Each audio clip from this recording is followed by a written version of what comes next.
ಬಹಿರಂಗ ಅಸಮಾಧಾನವನ್ನು ಹೊರಹಾಕಿದ್ದಾರೆ ತನ್ವೀರ್ ಸೇಠ್ ಅವರು ಸಚಿವ ಸ್ಥಾನ ಕೈತಪ್ಪಿದ್ದಕ್ಕೆ. ತನ್ವೀರ್ ಸೇಠ್ ಅವರ ಹೆಸರು ಚಾಲ್ತಿಯಲ್ಲಿತ್ತು, ಬಟ್ ಸಚಿವ ಸ್ಥಾನ ಸಿಕ್ಕಿಲ್ಲ.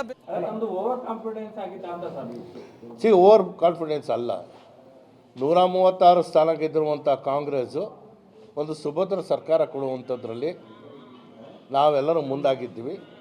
ನನಗೆ ವರಿಷ್ಠರು, ನಮ್ಮ ರಾಜ್ಯದ ಉಸ್ತುವಾರಿ ವಹಿಸಿಕೊಂಡಿರುವಂತಹ ಸುರ್ಜಿವಾಲ ಅವರು ಕೂಡ 2.5 ವರ್ಷ ಸೂತ್ರನ ನಾವು ಮಾಡಿದ್ದೇವೆ. ಮುಂದೆ ನಿನಗೆ ಅನುಕೂಲ ಆಗುತ್ತೆ, ಯಾವ ನಿಗಮ ಬೇಕಾದರೂ ನಿನಗೆ ಇವತ್ತೇ ನಾನು ಘೋಷಣೆ ಮಾಡ್ತೀನಿ ಅಂದರು. ನಾನು ಯಾವುದೇ ನಿಗಮ ಒಪ್ಕೊಳ್ಳೋಕ್ಕೆ ತಯಾರಿಲ್ಲ ಸರ್. ನಾನು ಪಕ್ಷದ ಶಿಸ್ತಿನ ಸಿಪಾಯಿ, ಪಕ್ಷದ ಮೇಲೆ ನಂಬಿಕೆ ಇದೆ, ಪಕ್ಷ ನನಗೆ ಕೈ ಹಿಡಿಯುತ್ತೆ ಅನ್ನೋ ನಂಬಿಕೆ ನನಗಿದೆ ಅಂತ ಆ ಸಂದರ್ಭದಲ್ಲೇ ಹೇಳಿದ್ದೆ. ನನಗೆ ಅವರು ಭರವಸೆ ಕೊಟ್ಟಿದ್ದರು.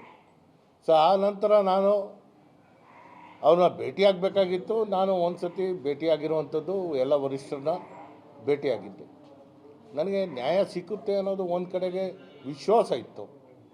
ಆ ವಿಶ್ವಾಸ ಹುಸಿಯಾಗಿ ಪರಿವರ್ತನೆ ಆಗಿದೆ. ಯಾವ ಮಾನದಂಡ ಇಟ್ಕೊಂಡು ಈ ಪಟ್ಟಿ ಮಾಡಿದ್ದಾರೆ ಅಂತ ಅನಿಸ್ತಾ ಇದೆ? ಪಟ್ಟಿ ನಾನಲ್ಲ ಮಾಡಿರುವಂಥದ್ದು, ಅವರು ಹೈಕಮಾಂಡ್ ಮಾಡಿರುವಂಥದ್ದು ಯಾವ ಮಾನದಂಡ ಅಂತ ನಂತರ ಮಾತಾಡ್ತೀನಿ ನಾನು. ಅಲ್ಲ, ಇದು ರಾಹುಲ್ ಗಾಂಧಿ ಅವರ ಹೈಕಮಾಂಡ್ನ ಮಾನದಂಡವಾ, ಡಿ ಕೆ ಶಿವಕುಮಾರ್ ಅವರ?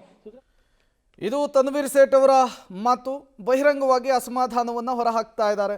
ಇನ್ಫ್ಯಾಕ್ಟ್ ಅವರು ಈ ಬಾರಿ ಸಚಿವರಾಗೇ ಆಗ್ತಾರೆ ಅನ್ನುವಂತಹ ವಿಶ್ವಾಸವನ್ನು ವ್ಯಕ್ತಪಡಿಸ್ತಾ ಇದ್ರು. ಮತ್ತೊಂದು ಕಡೆ ಯತೀಂದ್ರ ಸಿದ್ದರಾಮಯ್ಯನವರು ಮೈಸೂರಿಗೆ 2 ಸಚಿವ ಸ್ಥಾನ ಬೇಕು ಅಂತ ಕೇಳಿದರು.